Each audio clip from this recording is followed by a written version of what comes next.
அது ஒரு கிராமத்து சாலை. அந்த சாலையிலே ஒரு பால் மண்டபம். பால் மண்டபத்துக்கு எதிரே ஒரு வேல மரம். அந்த வேல மரத்தின் தயவில் அதை பற்றி படர்ந்திருக்கிறது ஏதோ ஒரு காட்டுக்கொடி. காட்டுக்கொடி தண்டு முற்றி தலைகீழடு தட்டிவிட்டதால் ஒரு பழுப்பு இலை மட்டும் உதிராமல் பூமியை நோக்கி வரம் கேட்கிறது. தண்டின் வேர்ப்பகுதியை ஒட்டி வேல மரத்தில் ஒரு பொந்து.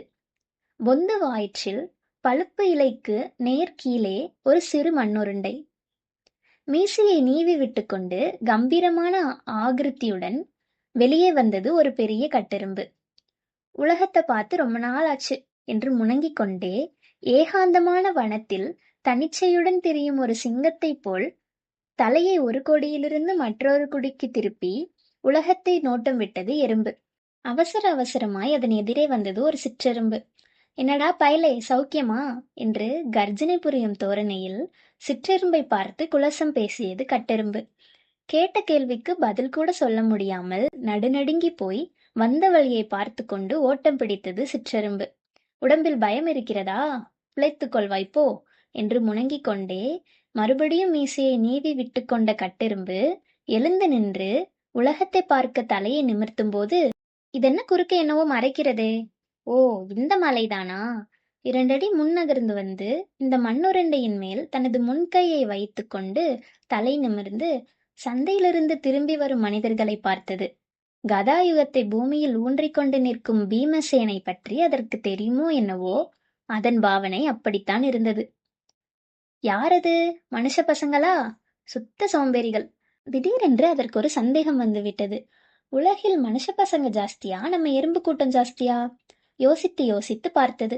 அந்த கணக்கு அதற்கு சரிவரவே இல்லை. அவர்களில் யாரையாவது கூப்பிட்டு கேட்டால் என்ன? அதுவும் சரிதான். மண்ணுருண்டைக்கு பின்னே நின்று தலையை நீட்டி 2 கைகளையும் உயர்த்தி கொண்டு கடுகு பிளந்ததென்ன வாயை திறந்து, ஏ மனுஷ பயல்களா, உங்களில் ஒருவன் இங்கே வாருங்கள் என்று கர்ஜனை புரிந்தது.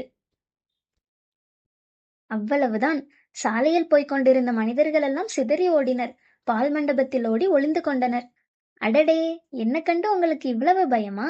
அட கோல பயல்களா என்று கைகளை தட்டி ஆரவரித்து கொண்டு மண்ணுருண்டையை சுற்றி சுற்றி ஓடி வந்தது கட்டெரும்பு. என்ன இது? இந்த வெய்ய காலத்துல திடீர்னு மழை பிடிச்சுக்கிட்டதே. கோடை மழை அப்படித்தான். பால் மண்டபத்தில் இருந்த மனிதர்கள் பேசிக்கொண்ட வார்த்தைகள் எறும்புக்கு கேட்டது. மழையா என்று அதிசயித்தது எறும்பு. இது என்னடா, சுத்த பைத்தியக்காரத்தனமா இருக்கே. மழையாம்ல.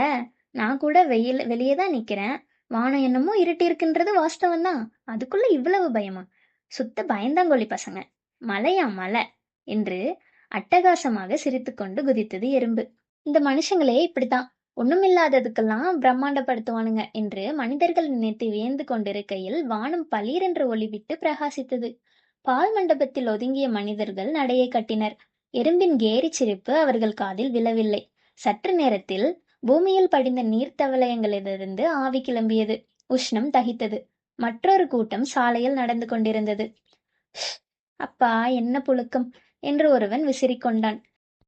வேல மரத்தில் படிந்திருந்த கொடியிலுள்ள பழுப்பு இலையில் படிந்திருந்த நீர்த்துளிகள் ஒவ்வொன்றாய் உருண்டு நடுக்காம்பில் சேர்ந்து பெரிய முத்தாய் திரண்டது. திரண்ட முத்து மெல்ல மெல்ல உருண்டது. கீழே இருந்த மண்ணுருண்டையின் மீது ஆரோங்கணித்திருந்த கட்டெரும்பின் தலையில் விழுந்த நீர்முத்தை தொடர்ந்து பழுப்பு இலையும் உதிர்ந்து மண்ணுருண்டையின் மீது விழுந்தது. ஐயோ, பிரளயம் பிரளயம், வானம் இடிந்து விழுந்து விட்டதே என்று கதறியவாறு பழுப்பு இலையை நீக்கி கொண்ட வெளியே வந்த கட்டெரும்பு மண்ணுருண்டை கரைந்திருப்பதைக் கண்டு கூக்குரலிட்டது. அடே மனிதர்களே, பிழைத்து போங்கள், சீக்கிரம் ஓடுங்கள், பிரளயம் வந்துவிட்டது, ஓடுங்களடா ஓடுங்கள் என்று அலறியவாறு என்ன செய்வது என்று தெரியாமல் பரபரத்து முன்னும் பின்னும் ஓடியது. அப்பா, என்ன உஷ்ணம் என்று மேல் தொண்டை வீசிக்கொண்டு ஒருவன் மரத்தடியில் ஒதுங்கினான். அட பைத்தியக்கார மனிதர்களே, ஒன்றுமில்லாததற்கெல்லாம் உலகமே புரண்டு விட்டதாக ஓடுகிறீர்களே, இப்பொழுது பேராபத்தே வந்துவிட்ட சமயத்தில் முட்டாள்தனமாக நடந்து கொள்கிறீர்களே. சி, உங்கள் முகத்தில் விழிக்க கூட வெட்கமாயிருக்கிறது. நான் இப்போது எப்படி என்னை பாதுகாத்துக் கொள்வேன்? பிரளயம் வந்துவிடும் போல இருக்கிறதே என்று கூவியவாறு விழுந்தடித்து ஓடி தனது பொந்துக்குள் போய் புகுந்து கொண்டது கட்டெரும்பு.